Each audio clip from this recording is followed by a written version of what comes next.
Okay, so now we're going to do some projectile motion on a rotating Earth. And so we're at some point on the Earth, and the Earth is rotating, and our coordinate system is relative to the point we are on the surface of the Earth. And so the z prime points perpendicular to the Earth at that point, y prime points due north at that point, tangent to the surface, and x prime points due east.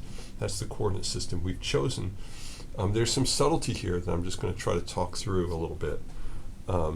So the sum of the force equals mass times the acceleration. That's just viewed from the outside. If I want to do it in my rotating coordinate system, I have the acceleration in the rotating frame. I have the transverse acceleration, the Coriolis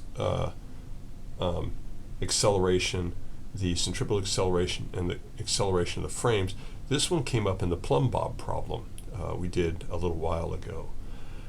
And so I'm going to come back to that here in a second, but first I'm going to recognize that since the rotation here is at a constant speed, this guy is going to be zero, and so we'll have no transverse acceleration. And I'm also going to argue that the centripetal acceleration within the rotating frame, the omega cross r prime, where r prime is the coordinates of my projectile relative to my rotating frame, is also approximately zero. That's because this omega shows up as squared, the angular velocity of the Earth, and when you square 7.27 times 10 to the minus fifth, and then just have the distance the projectile goes, this is a really tiny number. And so compared to these other ones, it doesn't show up, and so we just let that one go also.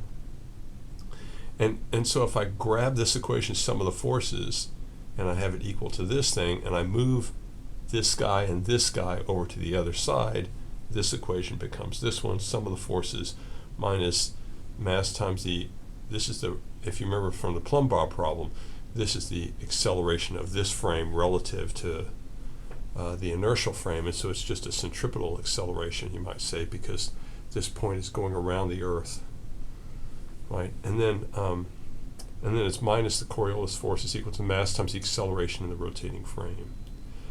And so if we're just dealing with gravity, so it's a projectile and we're not going to do wind resistance or anything, this gets back to the plumb bob problem. And so, at each location on the Earth you have an effective gravity is equal to the gravity minus the relative term. This is what we did with the plumb bob problem, and we call this g k hat prime. And notice this guy actually points down the axis, down the z prime axis, because it's a local gravity and it's from the local perpendicular. And so when we measure gravity, we're really measuring an effective local gravity that includes both of these terms. And so this is the thing we call gravity. And so this equation becomes this one, mg minus 2m. So it's the gravitational force minus the Coriolis force is equal to the mass times the acceleration. Again, this is omega cross v, right? R prime dot is the velocity of the projectile in the rotating frame, and r prime double dot, I've replaced my a prime with r prime double dot and my v prime with r prime dot. And let's again recognize that this g here is minus g k hat prime. In other words, it's pointing in the negative direction down the axis. And so on the next screen, we're gonna solve this equation. This is an equation of velocity and acceleration, and we can integrate this thing as a function of time after we evaluate this cross product and get kinematic equations for the motion of the projectile in this system. So, as in the previous page, this is kind of our equation of motion. We had the mass times the effective gravitational force, or the effective gravitational force minus the Coriolis force, or I should say plus the Coriolis force because it includes the minus sign, is equal to ma prime, which is just r double dot prime. And so I can calculate this cross product for the Coriolis force. That's the only complicated thing in here. And I just have to be careful that I put in the right omega. This x dot prime, y dot prime, and z dot prime are just the x, y, and z components of the projectile. So it's only going in the z direction, both of those guys are zero. If it's only going in the x direction, both of those guys are zero, and so on. And the omega, of course, is the angular velocity of the Earth in the rotating frame, which we already said gives you a zero for the x component of omega, and omega y is omega cosine lambda, and omega z is omega sine lambda. And so we can evaluate this cross product from these guys, and we get this. The 0 kind of strips out a few terms, and so then I can say, once I get this, I can recombine into this equation and look at the x components. And so what this equation is this says in x prime, I get a 0 for this guy because that has no component in x. And I can just grab what's in parentheses here and put it down here and multiply it by -2, and that equals the x component of this guy, that. And so on. I can say do the same thing in the y direction. I get a 0 for this guy, a -2 times this piece with the 2 negatives in there, and that gives me this guy. These 2 negatives cancel, but there's a negative here, and so I get a negative here. And then the z guy, here I do have a -g, because if you remember, g is -g k hat prime. And so all these guys are along the k direction. I get a minus sign here and a minus sign here. Those guys are both here. They cancel. I get a plus. And so now I have an equation for the x acceleration, the y acceleration, the z acceleration. I can integrate this with respect to time, and that gives me an equation for x velocity. Same thing here. I get an equation for y velocity. Same thing here. I get a z velocity equation. And then I can take those and substitute back into these equations and solve, and that's what we're going to do next, to get equations for position in x, y, and z as a function of time. So this is the x component of the acceleration that was left from the previous page, and we've just pulled it out, and we're just going to do a few things with it. We're going to integrate with respect to time on both sides, and that gives me the x velocity. And when I integrate the z velocity with respect to time, I get the z position, and the y velocity, I get the y position. And then because I've integrated, I get an additive constant, and that's the initial x velocity. I can do the same thing for the y and z components of the acceleration in the from the previous page, and I get these quantities. This is more or less following your textbook. I'm filling in a few more details. So now I can look at this guy, right? And I can say this guy here can be stuck in there, and this guy here, right, can be stuck in there.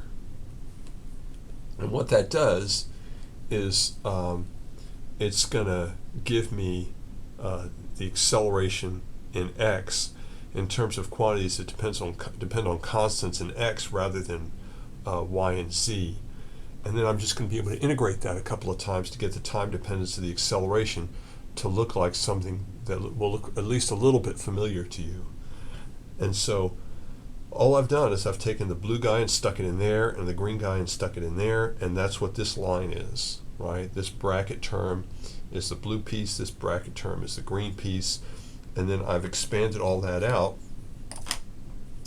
And so it's a big ugly thing, but it's not as ugly as you think, because we've already said earlier that we're going to drop things that go as omega squared. Remember, omega is the angular velocity of the Earth. It's 7.3 times 10 to the minus fifth. And so when you start looking at these numbers, like this is omega times the cosine of an angle, which might be 40 degrees or something, times gravity times time.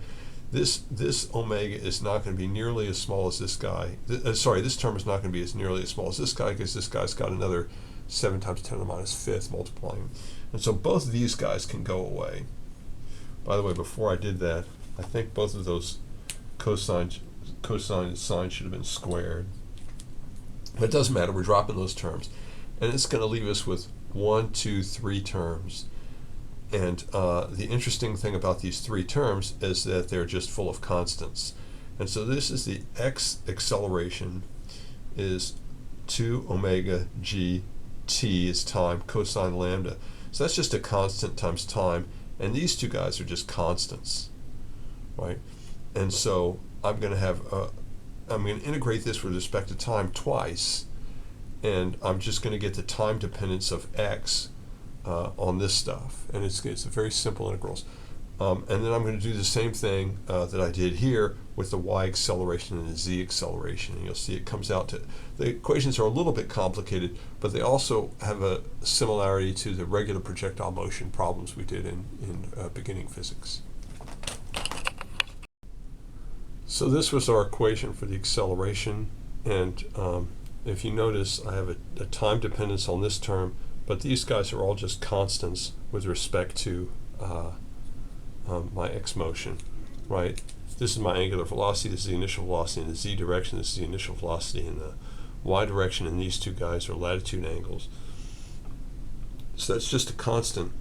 And so when I integrate with respect to time, I just get my acceleration becomes, v minus v naught, and I put the v naught over on this side, and I just integrate these guys all with respect to time. So this gets a t squared over 2, which cancels the 2 and gives me a t squared there, and this guy picks up a factor of t.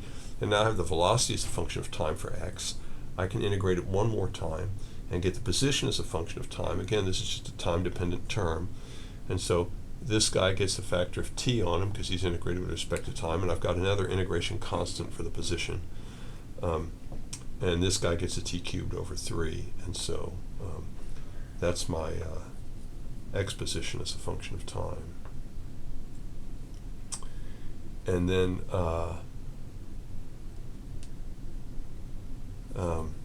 I do the same thing for y. I have to go through the whole process again and do it for y, and this is just what's in your book.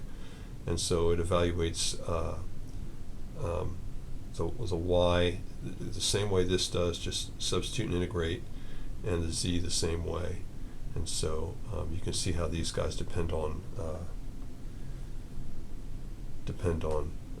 time. And so, if you look at this a little bit, these look like a little bit like the projectile equations. If you set omega to 0, these two terms go away, and you get x equals x naught plus v naught t, right? That's what these last two terms are, the v naught t. All this stuff in the middle is these is what's happened because of the Coriolis force, essentially. Same thing here, y equals y naught plus v naught y times time, and then this is the what the Coriolis term does to the y velocity. Again, these omegas are really small, 7.3 times 10 to the minus fifth, and so they're only significant when you have, a long time or a large velocity or something like that. You can travel for a while. There's small effects otherwise. Similarly, z prime, it's just v naught t, z naught plus v naught in the z direction times time minus 1/2 gt squared. That was our standard equation for projectile motion for the vertical direction. And this is the piece that the Coriolis force causes. All right, so that's enough of that. Let's do an example or two with this.